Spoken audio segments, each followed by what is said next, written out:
se a minha hipótese de trabalho é que não apenas o marxismo é uma teoria em movimento, mas que a própria obra de Marx é a expressão desse movimento, eu tenho que pontuar dois aspectos.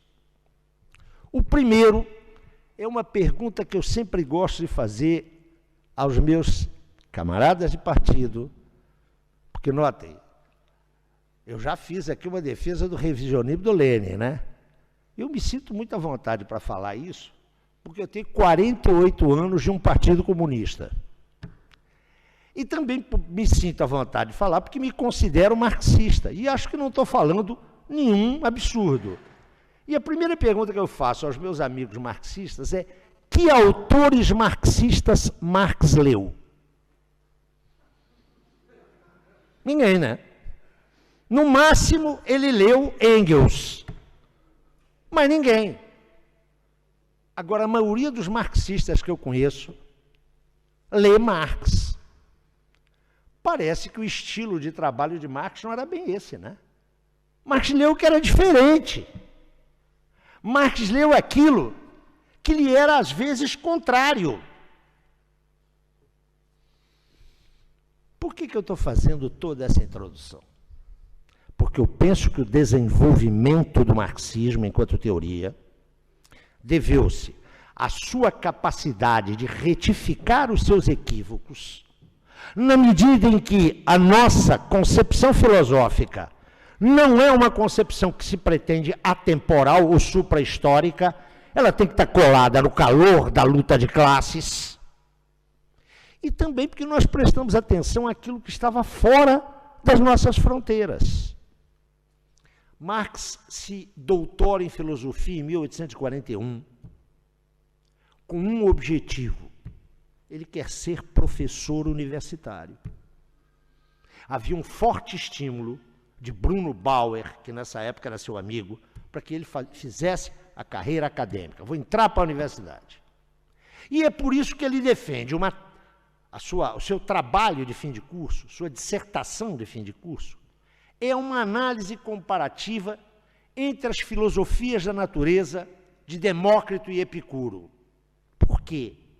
Porque naquele momento a exigência da universidade alemã era sobretudo uma exigência filológica, é saber se o candidato à condição de professor, de docente, conhece as línguas clássicas da filosofia. E Marx demonstrou isso cabalmente na sua dissertação. As condições políticas que a Alemanha passou a viver a partir de 1841, quando ascende ao trono Frederico Guilherme IV, interrompem esse projeto de Marx. Ele tem que ganhar vida, vai ser jornalista, vai ser redator-chefe de um jornal da oposição burguesa, da burguesia liberal alemã. É quando ele toma consciência daquilo que vários autores, ele inclusive, chama de miséria alemã. Esse é o primeiro problema original de Marx, a miséria alemã. O que se entendia por miséria alemã? Era a profunda defasagem entre as instituições sociopolíticas da Alemanha, que não viveu revolução burguesa clássica, portanto não tinha unidade nacional. A Confederação Germânica era um conjunto de cerca de 40 estados que não se tinham laicizado. A censura era a censura de um estado que estava vinculado à igreja oficial. Era vocês dizem desfasagem, não é? A desfasagem, ou esse desfasamento, entre essas instituições que eram claramente do antigo regime e a cultura alemã. O classicismo de Weimar, a filosofia de Hegel. Havia aí uma desfasagem que traduzia a miséria sociopolítica alemã. A geração de Marx teve que se haver com a miséria sociopolítica alemã, com a chamada miséria alemã. Desde 1830, Figuras como Borne, como Heinrich Heine, tinham se exilado. Marx, trabalhando como jornalista, sai do ambiente puramente acadêmico. Na academia, eu suponho que haja aqui vários acadêmicos, eu quero dizer que eu não renego a academia não, hein?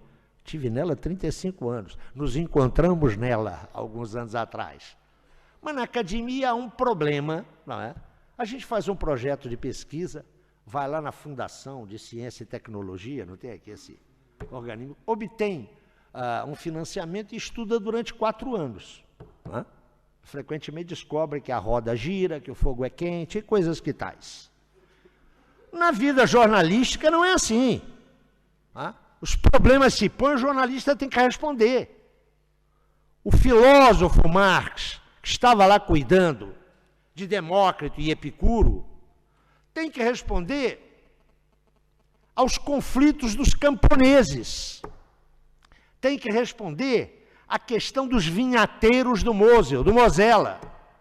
E ele percebe com clareza que ele não está armado para isso. Ele não tem instrumental analítico para enfrentar esse tipo de problemática. E aí sim, aí entra o papel da personalidade. Não é? Os homens são produtos de condições históricas, mas eles também as produzem. Marx não padeceu a miséria alemã só, ele se pôs contra ela. Ele tratou de estudar. O jornal onde ele trabalhava é fechado em 1843, em março. Um pouco antes, ele se demite do jornal, vai se casar em junho, e tem um projeto para tornar mais eficiente o seu combate à miséria alemã. Emigrar. Emigrar. Vou para Paris. Tem o projeto de editar um periódico em Paris, tratando de vincular o pensamento filosófico alemão à crítica social francesa,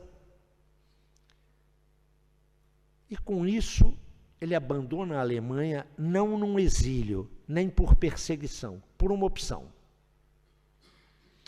Esse projeto é concebido com um liberal alemão, Arnold Ruge. Eles vão montar um periódico em Paris.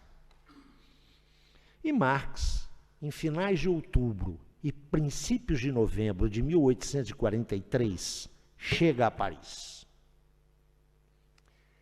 Quem é esse Marx que chega a Paris no princípio de novembro de 1843?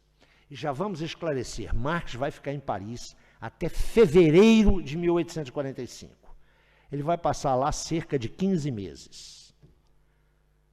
E o texto que eu enviei para os companheiros do GEM trata precisamente desses 15 meses em Paris, onde Marx vai ter os 3 encontros decisivos da sua vida que vão promover aquele giro, aquela inflexão que eu mencionei há pouco, entre 1844 e 1846, que vai mudar o horizonte e o universo intelectual de Marx.